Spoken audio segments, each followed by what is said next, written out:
Hallo, vielleicht planst du ja gerade deine nächste Motorradtour und stellst dir dabei die Frage, wo muss man eigentlich Maut bezahlen und wie? Hier ein paar schnelle Antworten.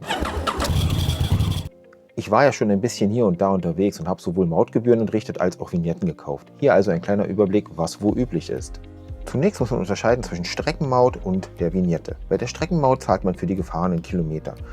Das kann zum Beispiel Autobahn, Brücken oder Tunnel sein. In der Regel läuft es so, dass man an einer Mautstelle ankommt, entweder für den definierten Streckenabschnitt bezahlt oder einfach eincheckt und bei der nächsten Mautstelle auscheckt und dann der Betrag berechnet wird. In folgenden Ländern gibt es die Streckenmaut: Frankreich auf der Autobahn, Italien, Polen, Irland, Kroatien ebenfalls auf der Autobahn und in Dänemark zahlt man für die Storebelt und die Oresundbrücke.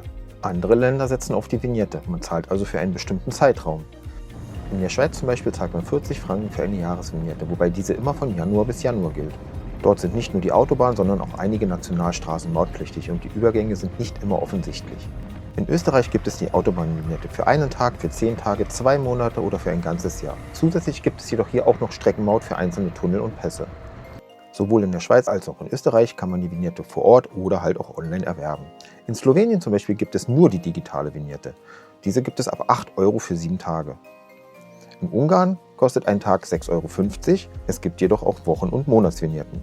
Und jetzt die gute Nachricht: Es gibt natürlich einige Länder, in denen man mautfrei mit dem Motorrad unterwegs sein kann. Das ist Norwegen, Schottland, Tschechien, Slowakei, Schweden und Island, wobei hier nur der Tunnel Vetla-Hedegöng mautpflichtig wäre.